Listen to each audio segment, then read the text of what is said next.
How do we build a united Nigeria if we fail to tell our story?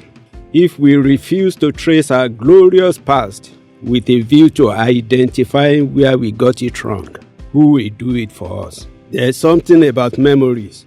They bring nostalgic feelings, sometimes of regret, sometimes of joy. For me, tomorrow's story is better told from yesterday. My name is Sege Marri, and here is my good old days story. I am a native of Ijebu-Igbo in Ogun State, a trained journalist, and now a pastor by divine grace. I was born in Sabongeri in Kano City, in present Kano State in Nigeria. I had my early elementary education in UNA Primary School, Kano.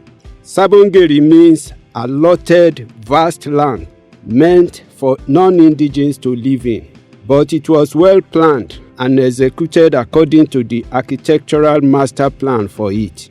Each road leads to or is connected to others at the same junction and corners. The colonial masters actually did a good job on this. It had all the social amenities that make life worth living.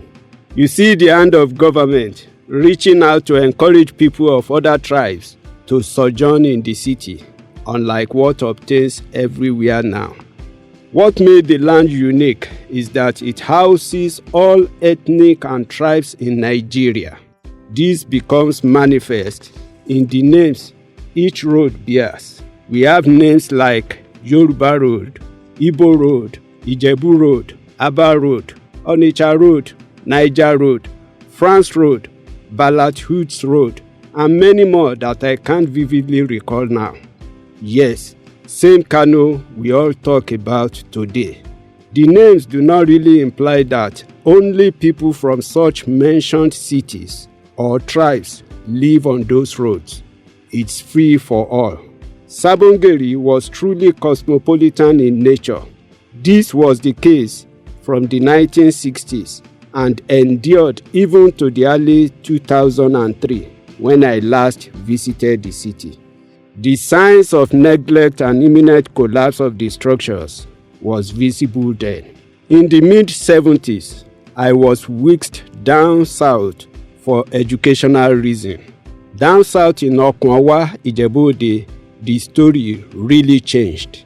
I got immersed in our communal lifestyle, and that remained throughout my secondary and tertiary educational attainments. Notwithstanding, I traveled to Kano almost every year during the holidays. My parents lived there then. After my higher education, I was posted to serve in Anambra State. At the end of the 1-month orientation camp, I was posted to Agwu Local Government Secretariat to serve as the information officer in the local government. Anyways, I had a first-hand feel of who and what made the Igbos who they are on their own turf. It was peculiar moments of socialization I cherished even till date. But here is the crux of the matter. Traveling, they say, is education. Moving from one place to the other and mingling with people of different ethnic, tribes or race is a higher form of education called tourism. Today, because of the imperial security issues bedeviling our nation since the 1990s and has continued unabated till now, people from other tribes have no choice than to return to their regions.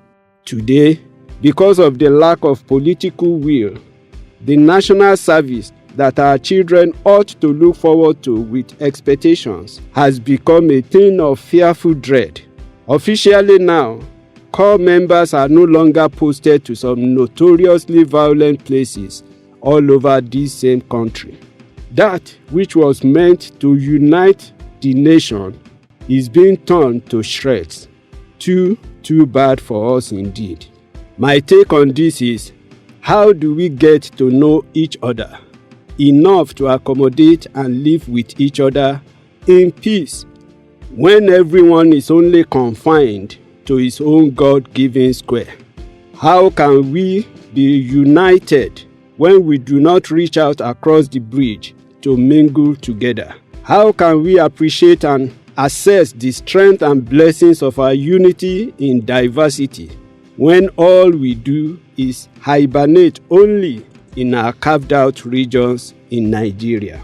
It is worthy to note that I was born when Nigeria's economy was not only thriving, but booming.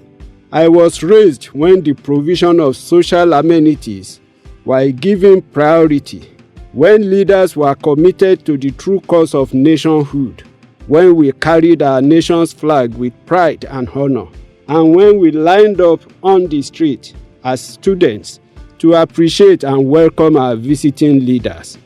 I was nurtured when it was a pride to go to public schools as against private schools, and when, despite pockets of robberies, the nation was relatively safe. Is it our fault? When and how did this distrust start? What changed? All hope is not lost. We can still retrace our steps as a nation and change the narrative. We can still achieve such an amazing and egalitarian society if only we can remember where we are coming from and do the needful. For me, I see a new Nigeria that all and sundry will be proud of.